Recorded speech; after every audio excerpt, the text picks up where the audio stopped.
देखिए, मुकेश सहनी की बिहार की सियासत में हाल की गतिविधियों ने सियासी हलचल तेज कर दी है।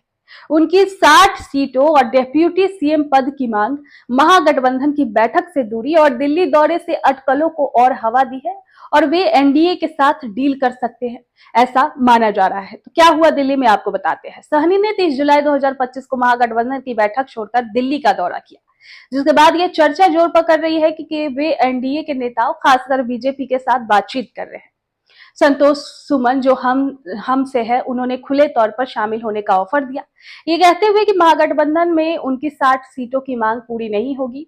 हालांकि दिल्ली में किसी डील की आधिकारिक पुष्टि तो नहीं हुई है और सहनी ने भी इस पर कोई स्पष्ट बयान नहीं दिया है, लेकिन कुछ सूत्रों का दावा है कि वे बीजेपी नेताओं से मिलने की कोशिश में हैं, जैसे कि 2021 में भी देखने को मिला था, जब वे अमित शाह से मिलने की जुगत में थे।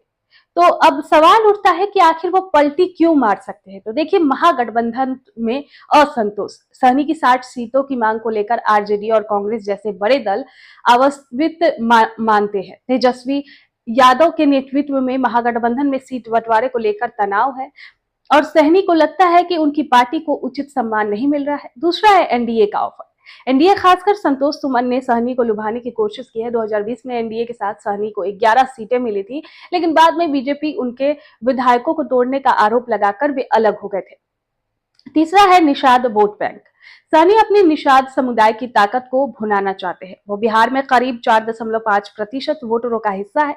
उनकी रणनीति दोनों गठबंधनों से अधिकतम लाभ लेने की हो सकती है। तो सहनी का दिल्ली दौरा और एनडीए के साथ संभावित डील की खबरें महागठबंधन के लिए झटका हो सकता है।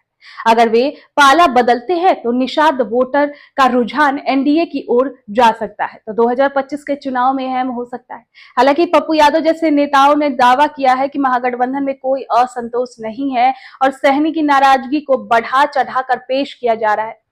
सहनी ने पहले तेजस्वी को सीएम और खुद को डेप्यूटी सीएम के तौर पर पेश किया था, लेकिन उनकी हाल की गतिविधियां बताती है कि वे सियासी दबाव बनाकर बेहतर डील की तलाश में है। मुकेश सहनी ने अभी तक कोई अंतिम पलटी नहीं मारी है, लेकिन उनकी दिल्ली यात्रा और एनडीए के ऑफर ने सियासी तापमान बढ़ा दिया है। ये डील हो भी सकती है और नहीं भी, क्योंकि सहनी का इतिहास रहा है। जैसा कि 2020 में उन्होंने महागठबंधन से एनडीए में चले गए थे। बताया जा रहा है कि वे अवसरवादी फैसले ले सकते हैं। तो अगर डील हुई तो ये महागठबंधन के लिए नुकसानदायक हो सकता है, लेकिन सहनी को भी एनडीए में 10 से 15 सीटें से ज्यादा नहीं मिलने की संभावना है, जो कि उनकी 60 सीटों की मांग से काफी कम है। सियासी खेल अभी जारी है और सहनी की अगली चाल पर सबकी नजर है। दिल्ली में डील की खबरें अभी कयासों पर आधारित है और कोई ठोस सबूत नहीं है। खैर, इस खबर पर आपकी क्या राय है, कमेंट बॉक्स में हमें जरूर बताएं। तो जैसा कि बिहार में विधानसभा चुनाव जल्द होने वाले हैं, उससे पहले ही लालू यादव को एक बड़ा झटका लग गया है। जी हां, नौकरी के बदले जमीन देने के मामले में राष्ट्रीय जनता दल के सुप्रीमो लालू प्रसाद यादव को यह झटका लगा है। सुप्रीम कोर्ट ने लालू की ओर से निचली अदालत की कार्यवाही पर रोक लगाने से इनकार कर दिया गया है। शीर्ष अदालत ने लालू की ओर से दायर याचिका का बुधवार को निपटारा कर दिया और कहा कि दिल्ली हाई कोर्ट में इस संबंध में याचिका लंबित है। लाइव लॉ की रिपोर्ट के अनुसार बिहार के पूर्व मुख्यमंत्री यानी लालू यादव की ओर से अधिवक्ता मुदीत गुप्ता के माध्यम से सुप्रीम कोर्ट में अर्जी दायर की गई थी। इसमें ट्रायल कोर्ट की कार्यवाही को 12 अगस्त तक स्थगित करने की मांग की गई थी।